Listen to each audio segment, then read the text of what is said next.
December 24th, 1944. Camp Hearne, Texas. 05:30 a.m. Tweet. The whistle slices the air. Inspection! 50 women hit the floor. Blankets snap tight. Boots slam together. Ilse stands at attention, motionless. But inside, she is screaming. She isn't looking at the captain. She is looking at her mattress. Specifically, the lump underneath it. The napkin. The stash. 3 crusts of bread. 1 rock-hard cheese wedge. 1 rotting orange. Stolen. Hidden. Forbidden. Clack. Clack. Clack. Captain Miller is coming. He doesn't walk. He prowls. He is chewing gum. Smack. Smack. He stops at Ilse. He smells the fear. Or maybe he smells the orange. He looks at her. You shaken, Fräulein? No, sir. A lie. She is vibrating. He looks down. He sees the bulge in the mattress. Boom. Heart stops. This is it. Shipment back to Germany. Or worse. The hole. Miller grabs the mattress, rips it up. The napkin tumbles out, unravels. The treasure spills onto the wool. Moldy bread, sweating cheese, the orange. It looks pathetic. It looks like trash. The barracks goes silent. Dead silent. Ilse closes her eyes. She braces for the blow. Hit me. Just hit me. Ants, Miller says. Ilse blinks. You're gonna get ants, he says, bored. They bite. He reaches into his coat. Ilse flinches. He pulls out a Hershey's bar. He tosses it. It lands on the rotting bread with a soft thud. Throw that garbage out, he says. We got pancakes. He drops the mattress, moves on. Next. Ilse stares at the chocolate. She doesn't breathe. He didn't shoot her. He didn't scream. He gave her chocolate? Because her treasure, her life-saving hoard, is just garbage to him. The enemy is so rich, they don't punish thieves. They feed them. And that hurts more than a bullet. To understand why Ilse wept over a chocolate bar, you cannot just look at the camp in Texas. You have to travel back. You have to go back 4,000 miles in 12 months. Back to Hamburg, winter of 1943. The word hunger in English is too simple. It implies a temporary state. I skipped lunch. I am hungry. In Germany, in 1943, hunger was not a state. It was a place. It was a landscape you lived in. Ilse remembers the kitchen table in her family's apartment on Osterstrasse. It was a sturdy oak table. Before the war, it had groaned under the weight of Sunday roasts, pork knuckles, dumplings, red cabbage boiled with apples. By 1943, the table was a vast, empty desert. The ration cards. They were the holy scripture of the Third Reich. Small slips of paper. Blue for meat, yellow for dairy, red for bread. Ilse's mother, a woman who once had the soft hands of a piano teacher, had become a wolf. She would stand in line for 6 hours at the bakery, 6 hours in the freezing rain. For what? For Kommissbrot, army bread. A dark, dense brick made of rye flour mixed with sawdust and potato peels. It was heavy.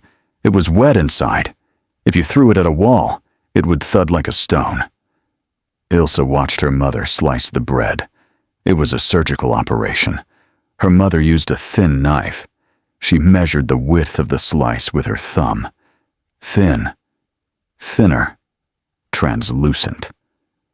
Don't waste the crumbs, her mother would whisper. After the meal, her mother would wet her finger and press it onto the wooden board, picking up every single distinct crumb, transferring them to her tongue like a communion wafer. The Stamison, standard meal. This was the reality of the war effort. A soup, water, rutabagas. Sometimes, if you were lucky, a horse bone for flavor, but never meat. The meat had gone to the Eastern Front. Ilse learned to eat the soup slowly, letting the warm liquid fool her stomach into thinking it was full. But an hour later, the pain would return. It was a dull, gnawing ache behind the navel, a cramp that never fully released. It changed her mind. She stopped thinking about boys. She stopped thinking about music. She stopped thinking about the victory of the Reich. She thought about potatoes. She would lie in bed at night, shivering under 3 blankets, and hallucinate about butter. Not freedom. Butter. Thick, yellow, salty butter spread on white bread. The propaganda. And while their stomachs ate themselves, the radio fed them lies. Joseph Goebbels' voice became the soundtrack of their starvation. "The Americans are starving too," the radio would scream. "Their ships are sinking. Their cities are rioting for food. The U-boats are choking them." Ilse believed it. She had to. If the Americans were eating well, then all this suffering was for nothing. She was taught that the Americans were kulturless barbarians. They were gangsters who would enslave Germany. And the most terrifying rumor of all, if you are captured by the Americans, the BDM leader told them, they will not feed you. They will put you in cages in the desert and let the sun dry you out until you are husks. So, when Ilse was captured near the Rhine borders in late 1944, she didn't pack clothes. She packed a potato. She found a raw, muddy potato in a field ditch. She shoved it into her boot. She walked for 3 days with that potato rubbing a blister into her ankle. She didn't eat it. She was saving it, because she knew that where she was going, there would be no food. The journey to America was a blur of fear. The ship ride across the Atlantic, the trains with their plush seats. But nothing prepared Ilse for Camp Hearne. It was the mess hall. In Ilse's mind, a prison mess hall should be a dungeon. It should smell of urine and boiled cabbage. Camp Hearne's mess hall smelled of vanilla and roast beef and coffee. The first entry. Ilse walked in with her tray. The metal tray felt heavy in her weak hands. She moved down the line. She expected a ladle of watery soup. Instead, she saw the mountains. Mountain number 1, mashed potatoes. White. Fluffy. Standing in peaks like the Alps. The server, a bored-looking GI with grease on his apron, slapped a scoop onto her tray. Splat. It was the size of a grapefruit. In Hamburg, that single scoop was a week's ration for a family of 4. Here, it was a side dish. Mountain number 2, the meatloaf, thick slabs of ground beef baked with tomato sauce. Ilse stared at it. It was brown. It was solid. It wasn't mostly filler. It was meat. The server put 2 slices on her tray. 2. She wanted to scream, "Stop! That's too much. They will shoot you for wasting it." The butter. This was the breaking point. At the end of the line, there was a bowl. It was filled with yellow squares. Ice-cold squares of butter. There was no guard. There was no sign saying, 1 per person. Ilse reached out. Her hand shook. She took 1 square. She looked at the server. He didn't look up. She took another. He didn't blink. She realized with a shock that she could take the whole bowl, and he probably wouldn't care. The table scene. Ilse sat down next to Greta. The noise in the hall was strange. It wasn't the sound of talking. It was the sound of frantic eating. 300 women were attacking their food. They ate with their heads down, arms curved around their trays like defensive walls. Protecting the food. Always protecting. Greta was crying. She was eating green beans, and tears were dropping into the beans. "It's a trick," Greta whispered, her mouth full. "They fatten us up, Like livestock. The slaughter is coming. Ilse looked at her tray. The steam rose from the meatloaf. She cut a piece. She put it in her mouth. The flavor was overwhelming. Salt. Tomato. Fat. The richness of the beef made her saliva glands ache. It didn't taste like poison. It tasted like home. It tasted like the Sunday dinners before the war. But the fear didn't leave. The starvation anxiety kicked in. This is the last meal, her brain screamed. Tomorrow, they shut the kitchen. Tomorrow, the famine starts. Ilse looked left, looked right. The guards were busy smoking by the door. Fast as a snake, Ilse grabbed the roll of white bread from her tray. She shoved it down the front of her uniform tunic. It scratched her skin. It was warm. She felt a rush of relief. I have food for tomorrow. She looked around. Everywhere, women were doing the same. Sausages disappearing into sleeves, apples vanishing into pockets, butter wrapped in napkins. They were sitting at the greatest banquet of their lives, acting like thieves. For 3 weeks, Ilse lived a double life. By day, she was a prisoner of war, fed 3 hot meals a day. By night, she was a hamster. The hoard. Under her mattress, the collection grew. It started with that first roll, then a hard-boiled egg, then slices of cheese, then a packet of crackers. The smell began to change. The cheese began to sweat. The oil seeped into the napkin, then into the straw of the mattress. The egg went bad after 3 days. A sulphurous, rotten smell that she had to mask by sleeping with her nose pressed to the window. But she couldn't throw it away. The object, that napkin of food, was her anchor. It was her security blanket. Every night before she could sleep, she had to slide her hand under the mattress. She had to feel the crunch of the dried bread. She had to feel the squish of the cheese. It's there, she would tell herself. If the Americans stop feeding us tomorrow, I can survive for 3 more days. The library incident. One afternoon, Ilse was assigned to cleaning duty in the camp library. Yes, a library. Shelves of books, magazines, Life, Time, the Saturday Evening Post. She was sweeping the floor when she saw a trash can. Inside the bin was a half-eaten sandwich, white bread, ham, lettuce, mayonnaise. Investigating the bin, she saw it had just been thrown there. A guard had taken 2 bites and tossed it. Ilse froze. She stared at the sandwich. 2 bites.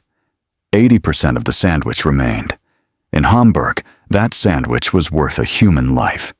People would kill for that sandwich. And here, it was garbage. She reached for it.